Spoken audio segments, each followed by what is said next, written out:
Hello दोस्तों, आपका स्वागत है मेरे यूट्यूब चैनल अर्ली लर्नर पे।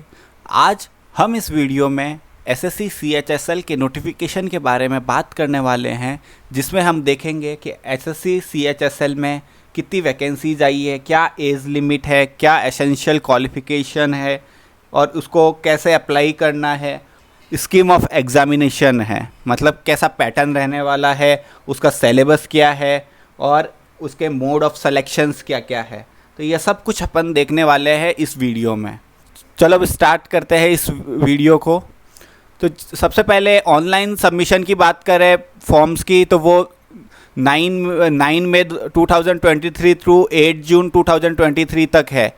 तो अभी 7-8 दिन हो चुके हैं। तो अभी 7 दिन हो चुके हैं, तो अभी आगे का जैसे कि अभी 8 तारीख तक ये एग्ज़ाम भर सकते हैं, 8 जून तक। तो ये आपको फटाफट भर देना है, लास्ट डेट का इंतज़ार नहीं करना है। तो लास्ट डेट अपन को पता लग गई कि 8 जून है और हम ऑनलाइन जो पेमेंट करने की जो डेट है वो 10 जून है, ठीक है, 2023, ठीक है। और ये जो शेड्यूल हुआ है टीयर 1 एग्जामिनेशन वो अगस्त 2023 को हुआ है। तो मोस्ट प्रोबेबली ये 2 अगस्त से स्टार्ट हो जाएंगे पेपर्स। तो अलग अलग शिफ्ट में और अलग अलग डेट्स में होते हैं। तो ये 2 अगस्त 2023 को स्टार्ट हो जाने, और ये कंफर्म है कि अगस्त महीने में तो होंगे ही होंगे। ये तो एसएससी ने जो पहले कमिट किया था कि मैं 9 मई 2023 को वो नोटिफिकेशन लेके आएंगे, और 9 मई 2023 को ही नोटिफिकेशन लेके आए हैं। तो चलो ठीक है, ये हो गया। अब इसके बाद में देखते हैं कि ये इसमें कौन कौन सी जॉब्स होती है। जैसे पे स्केल की बात करें तो यहाँ पर क्या होता है कि एक तो होता है लोअर डिविजनल क्लर्क, एलडीसी की पोस्ट होती है, जिसमें बता रखा है कि उसका लेवल 2 होता है और 19,900 टू 63,200 होती है। तो इसमें करीब करीब 38-40,000 की सैलरी इन हैंड आती है, ठीक है। और सेकंड जो पोस्ट इसमें है डेटा एंट्री ऑपरेटर की है, डीईओ की है, जिसका लेवल 4 जिसका बेसिक पे 25,500 से 81,100 है। तो इसमें करीबन आपको 48 के आसपास सैलरी देखने को मिलती है। और लेवल 5 है, लेवल 5 में 29,200 से 92,300 तक हो गया बेसिक पे, ठीक है। अब एक हमारी तीसरी कैटेगरी आती है data entry operator grade A, पे लेवल 4। तो ये भी सेम है, पे लेवल 4 है। तो इसमें भी 48,000 के करीब सैलरी रहने वाली है। अब एसएससी सीएचएसएल में वैकेंसी की बात करें तो इस बार वैकेंसी टेंटेटिव बताइए वो है 1600, जो बहुत ही कम है। पिछली बार जो थी 2022 वाले में थी, 2022 वाले में वैकेंसी करीबन 4500 के आसपास थी। तो यहाँ पर इन्होंने वैकेंसी टेंटेटिव बहुत कम बताई है। तो ये डेफिनेटली बढ़ने वाली है वैकेंसी। जब एग्जैक्ट वैकेंसी बताएंगे तो इसमें बढ़ने वाली है। तो ये करीबन 3000 to 4000 के बीच में होने वाली है ये वैकेंसी। तो जस्ट डबल होने ही वाली है ये, ठीक है। तो इसको और इसके फॉर्म को भी फटाफट फिल कर देना है, क्योंकि लास्ट डेट पे सर्वर डाउन हो जाते हैं तो ये भरने में दिक्कत आती है, खुलता नहीं है एसएससी का साइट। अब चलो आगे बात करते हैं। ये नेशनलिटी हो गया, सिटीजनशिप, क्या इंडिया का सिटीजन होना चाहिए या नेपाल का सब्जेक्ट ऑफ नेपाल और सब्जेक्ट ऑफ भूटान। तो ये बेसिक चीज़ें, ये तो सबका है, इसमें कोई इतनी दिक्कत नहीं है। मेन चीज़ है हमारा एज लिमिट, ओके। तो एसएससी सीजीएल में भी इन्होंने क्या किया था कि फिक्स डेट बता दी थी कि जनरल कैटेगरी के लिए जो स्टूडेंट है वो 2/8/1996, मतलब 2 अगस्त 1996 से 1 अगस्त 2005, मतलब 1 अगस्त 2005, इसके बीच की एज होनी चाहिए, इसके बीच में डेट ऑफ बर्थ होनी चाहिए जनरल कैटेगरी वाले जनरल में, ठीक है। तो अब जैसे कि मान लो कि SC ST का है तो उसको 5 इयर्स का रिलैक्सेशन है। रिलैक्सेशन मतलब कैसे है कि यहाँ पर 96 लिख रखा है, तो उसमें से 5 माइनस कर दो तो वो 1991 हो गया, ठीक है, 1991 हो गया। तो इसको 5 साल और कम कर दो। और अगर OBC का है तो 3 साल कम कर दो, तो 3 साल कम 93 तक का है। और PWD अनरिजर्व मतलब जनरल कैटेगरी के लिए 10 साल का है, OBC के लिए 13 इयर्स का है, और SC ST के लिए PWD वालों के लिए 15 साल का है। और अगर कोई एक्स सर्विसमैन है जो मिलिट्री सर्विस में रह रखा है तो उसको 3 साल का रिलैक्सेशन है। तो इसी तरीके से आपको मतलब ये रिलैक्सेशन दिया हुआ है, तो ये आपको देख लेना है। तो मेनली तो जनरल कैटेगरी के लिए 2 अगस्त 1996 से लगा के 1 अगस्त 2005 के बीच में डेट ऑफ बर्थ होना चाहिए। तो ये आपको समझ में आ गया, ठीक है। अब बात करते हैं अब बात करते हैं एसेंशियल एजुकेशनल क्वालिफिकेशन की। ठीक है, अगर अपन बात करें कि data entry operator DEO grade A in office of controller and auditor general of India CAG ministry of consumer affairs, तो ये इसकी बात करें, consumer affairs, food and public distribution and ministry of culture, in 3 ministry की बात करें तो वहाँ पर जो 12th होनी चाहिए वो साइंस स्ट्रीम से होनी चाहिए विद मैथमेटिक्स सब्जेक्ट। ये आपका मैंडेटरी है, कोई सा भी बोर्ड हो लेकिन ये मैंडेटरी है, मैथमेटिक्स होना चाहिए साइंस स्ट्रीम के साथ में इन मिनिस्ट्री के लिए, ministry of consumer affairs, food and public distribution, ministry of culture. अब सेम जो चीज़ आती है डीईओ और डीओ ग्रेड ए, तो जो इसमें बता रखे इसके अलावा जितने भी डिपार्टमेंट है उसमें क्या करना है, क्या चाहिए, 12th स्टैंडर्ड और equivalent examination from recognised board, मतलब 12th पास चाहिए स्टूडेंट। और उसमें जैसे एलडीसी की भी पोस्ट है, जेएसए की भी पोस्ट है, तो ये सारी कुछ आ गई इसमें। ठीक है, अब बात आती है कि जो 12th स्टैंडर्ड में पढ़ रहा है, जो अभी इस साल जो 12th स्टैंडर्ड, मतलब 12th स्टैंडर्ड का पढ़ने का मतलब हो गया कि जिसका अभी जस्ट ख़त्म ही हुआ है, जैसे अप्रैल मई में ख़त्म हुआ होगा एग्ज़ाम जिसके बोर्ड के, तो ये बोला गया कि 1 अगस्त 2023 तक उसकी मतलब कि रिज़ल्ट आ जाना चाहिए और उसके पास में उसकी मार्कशीट आ जानी चाहिए। ठीक है, तो ये उन्होंने बता रखा है कि 1 अगस्त 2023 तक उसकी मार्कशीट आ जाती है तो वो उसको कंसिडर करेंगे। ठीक है, एग्जामिनेशन में आगे प्रोसेस के लिए। ठीक है, ये हो गया।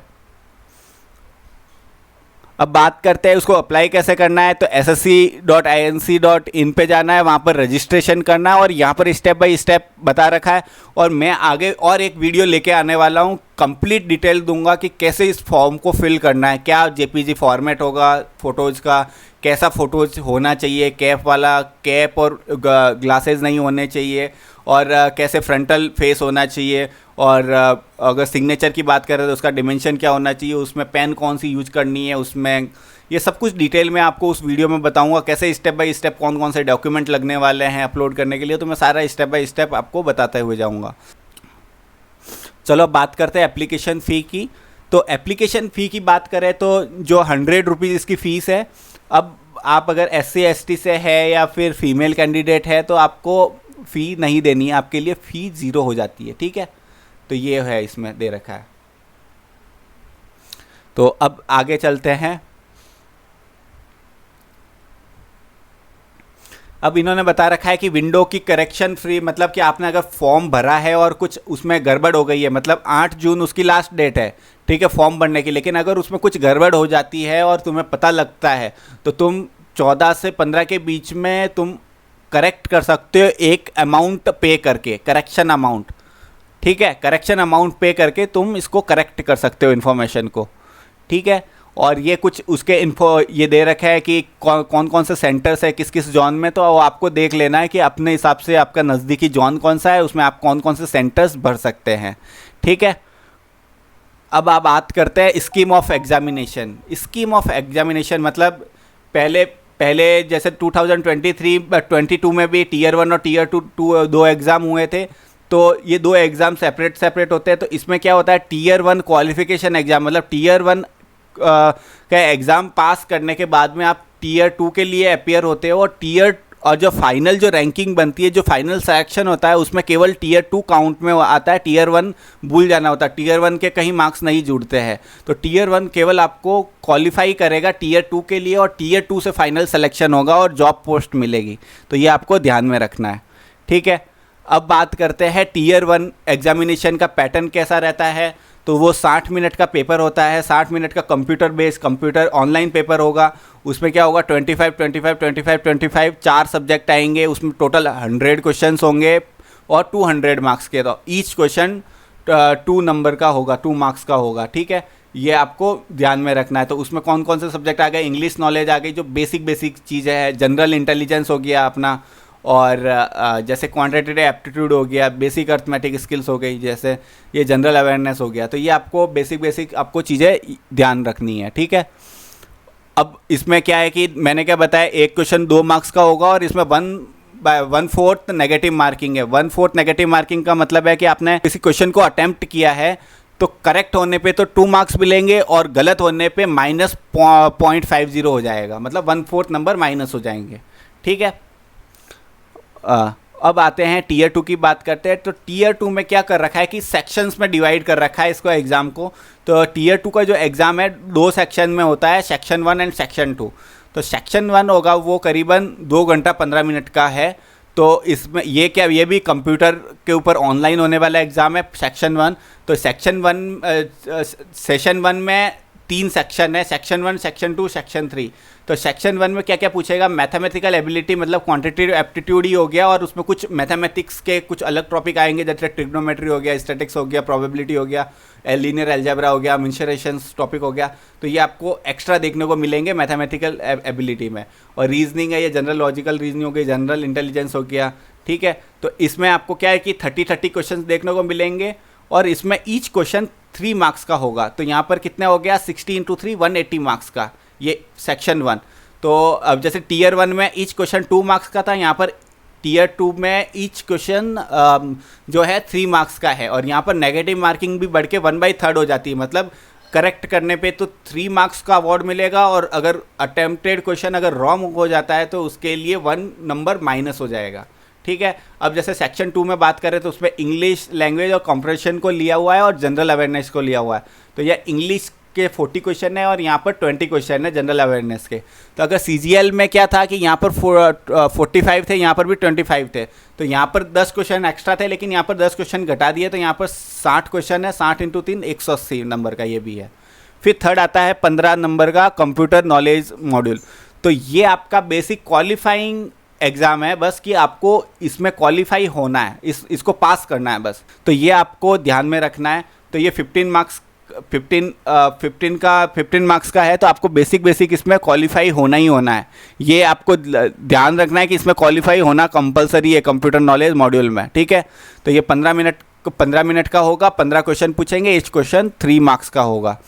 अब बात करते हैं सेशन सेकंड की। तो सेशन सेकंड में सेक्शन 3 में क्या है कि एक आपका टाइपिंग टेस्ट होने वाला है।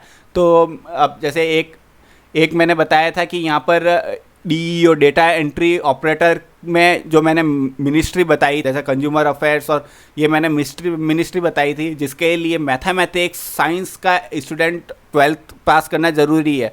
तो उनके लिए एक होगा जिसका टाइपिंग टेस्ट होगा, वो एक अलग होगा। और जो बाकी की मिनिस्ट्री के लिए अप्लाई कर रहे हैं उसके लिए दूसरा, जैसे 15 मिनट का ये दूसरा टाइपिंग टेस्ट है। और जो LDC और JSA के लिए कर रहे हैं उसके लिए एक अलग 10 मिनट का टाइपिंग टेस्ट है। ठीक है। तो वो आपको देख लेना है। ठीक है।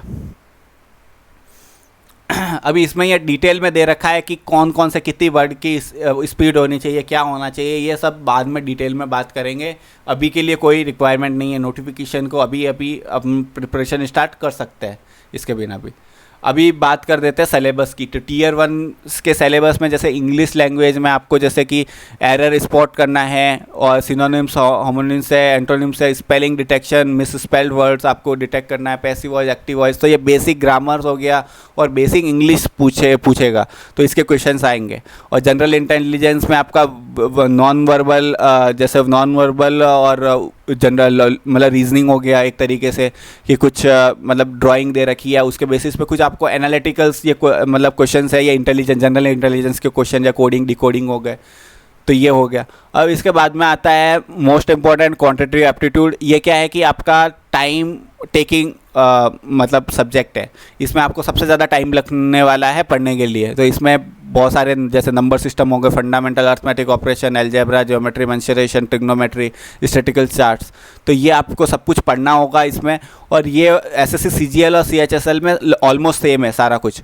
ठीक है। और जनरल अवेयरनेस की बात करें तो आपको थोड़ा GS पढ़ना पड़ेगा, तो वो अपने सेंटर के अकॉर्डिंग देखना होगा सब कुछ। ठीक है। करंट अफेयर्स और वगैरह। उसके बाद में अपन आता है टीयर 2 के एग्जामिनेशन है। टीयर 2 में इसको मैथमेटिकल एबिलिटी नाम दे दिया। तो इसमें क्या हो जाता है, स्टैटिक्स और प्रोबेबिलिटी थोड़ा और अच्छे से पूछते हैं, मेंसुरेशन थोड़ा और अच्छे से आता है, और इसमें बाकी के टॉपिक सेम है, जैसे geometry, algebra, fundamental arithmetics, operation, number system, बाकी सब सेम है, इसमें कोई अलग नहीं है। अब जैसे टीयर 2 में जो मॉड्यूल 2 और सेक्शन 1 था, रीजनिंग एंड जनरल इंटेलिजेंस, ये भी सेम है टीयर 1 के रेस्पेक्ट जैसे जैसा कि जैसा ही है। और सेक्शन सेकंड मॉड्यूल 1 में इंग्लिश लैंग्वेज ये भी सेम है, ठीक है। और ये जनरल अवेयरनेस हो गया। फिर आपको इस सिलेबस को अच्छे से देख लेना है, क्योंकि ये आपको पास करना कंपलसरी है। ये आपको इसमें आपको लाने पड़ेंगे, क्योंकि बच्चे इसको इग्नोर कर देते हैं, क्योंकि ये 15 क्वेश्चन ही आते हैं कि इसमें ज़्यादा मेहनत नहीं करेंगे, दूसरे में ज़्यादा नंबर ले आएंगे। लेकिन ऐसा नहीं है, इसमें सेक्शनल कट ऑफ होती है, मतलब हर मॉड्यूल की अलग अलग कट ऑफ होती है, वो भी आपको क्लियर करनी ज़रूरी है। तो आपको कंप्यूटर में भी आपको कट ऑफ क्लियर करनी ज़रूरी है। तो इसमें क्या क्या बेसिक कंप्यूटर्स के होंगे, बेसिक कंप्यूटर बेसिक्स हो गए, सॉफ्टवेयर हो गया, working with internet like email कैसे करते हैं, फाइल अपलोडिंग डाउनलोडिंग क्या होता है वगैरह, बेसिक नेटवर्किंग, साइबर सिक्योरिटी, क्या क्या चीज़ें, हैकिंग किसको बोलते हैं, हैकिंग में जैसे रैंसमवेयर जैसे वायरस वगैरह ये क्या होता है, ये सब कुछ आपको पता होना चाहिए, ठीक है। और नहीं पता है ना तो आप अर्ली लर्नर पे रहिए, आपको कंप्यूटर के ऊपर पूरा डिटेल में एक वीडियो लेके आऊँगा जिसमें पूरा एंड टू एंड मैं कंप्यूटर पूरा समझाने वाला हूँ। ये सारे टॉपिक्स पे क्लियर करने वाला हूँ।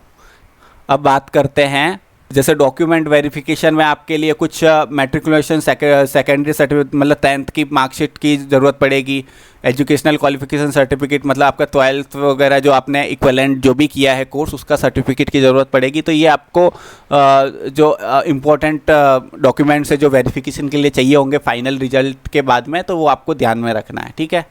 जैसे ये आपको मिनिमम मार्क्स का दे रखा है कि कितना कट ऑफ होना चाहिए, टीयर 1 में क्या होना, टीयर सेकंड के जो या मार्क्स दे रखे हैं, तो ये आपको पता होना चाहिए कि इंडिविजुअल कैटेगरी इंडिविजुअल सेक्शन में कितने कितने मार्क्स आने चाहिए, और अनरिजर्व वाली कैटेगरी के लिए और जैसे ओबीसी ईडब्ल्यूएस के लिए कितना मिनिमम परसेंटेज है मार्क्स का, और ऑल अदर कैटेगरीज जैसे SC ST और PW के लिए क्या है, PWD के लिए, ठीक है। आपको ध्यान में रखना है ये चीज़ें।